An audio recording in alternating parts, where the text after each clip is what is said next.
Whenever you're able, have a look inside yourself to see whether you are unconsciously creating conflict between the inner and the outer, between your external circumstances at that moment, where you are, who you're with, or what you're doing, and your thoughts and feelings. Can you feel how painful it is to internally stand in opposition to what is? When you recognize this, you also realize that you are now free to give up this futile conflict, this inner state of war.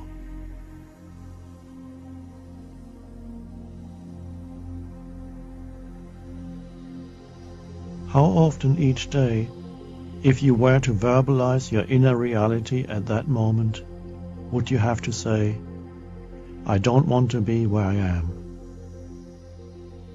What does it feel like when you don't want to be where you are? The traffic jam, your place of work, the airport lounge, the people you're with. It is true, of course, that some places are good places to walk out of, and sometimes that may well be the most appropriate thing for you to do. In many other cases, however, walking out is not an option. In all those cases, the "I don't want to be here" is not only useless but also dysfunctional. It makes you and others unhappy. It has been said, wherever you go, there you are. In other words, you are here, always. Is it so hard to accept that?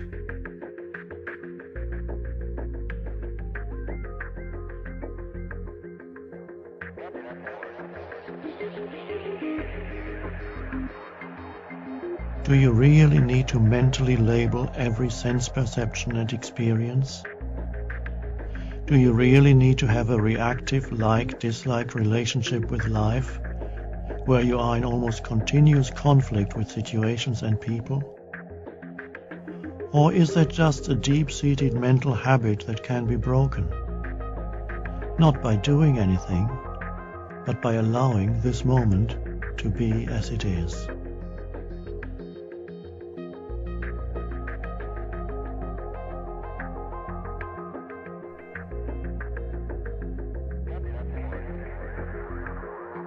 The habitual and reactive "no" strengthens the ego. "Yes" weakens it. Your form identity, the ego, cannot survive surrender.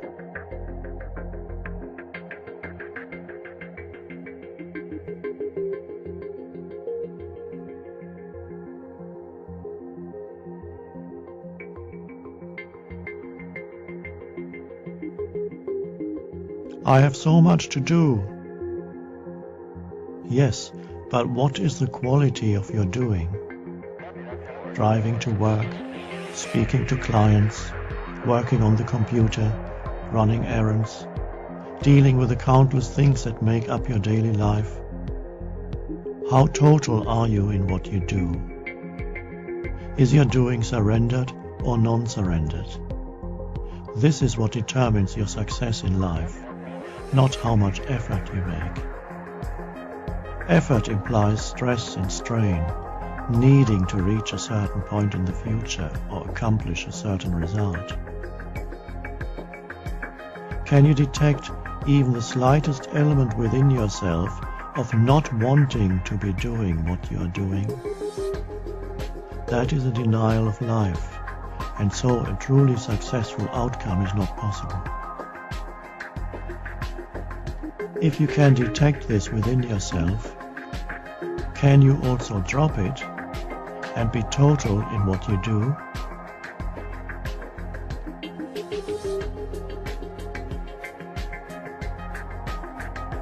Doing one thing at a time. This is how one Zen master defined the essence of Zen.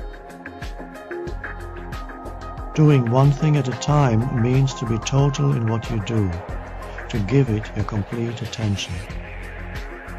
This is surrendered action, empowered action.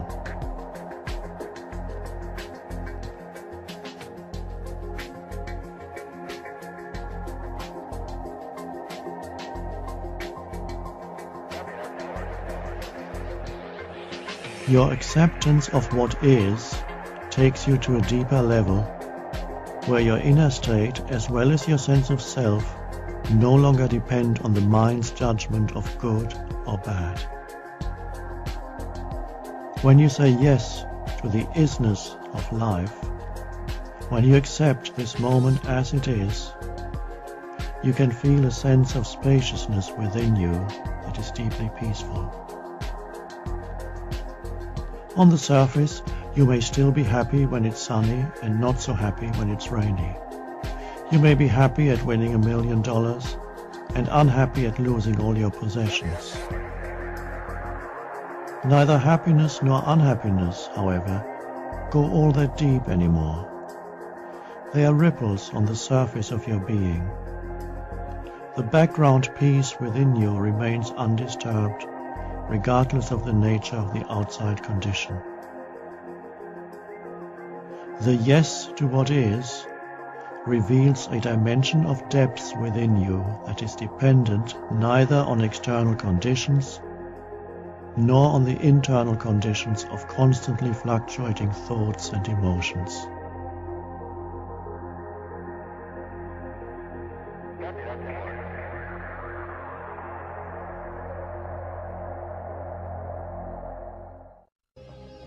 Surrender becomes so much easier when you realize the fleeting nature of all experiences, and that the world cannot give you anything of lasting value. You then continue to meet people, to be involved in experiences and activities, but without the wants and fears of the egoic self. That is to say, you no longer demand that a situation, person, place or event should satisfy you or make you happy. Its passing and imperfect nature is allowed to be. And the miracle is that when you are no longer placing an impossible demand on it, every situation, person, place or event becomes not only satisfying, but also more harmonious, more peaceful.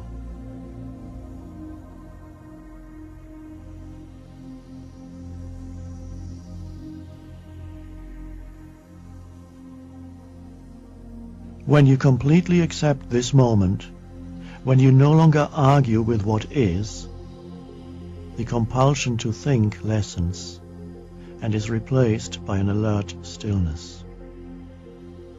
You are fully conscious, yet the mind is not labeling this moment in any way. This state of inner non-resistance opens you to the unconditioned consciousness that is infinitely greater than the human mind. This vast intelligence can then express itself through you and assist you, both from within and from without. That is why, by letting go of inner resistance, you often find circumstances change for the better.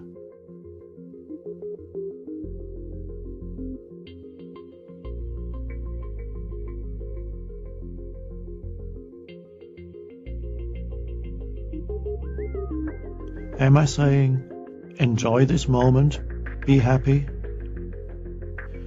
No. Allow the suchness of this moment. That's enough.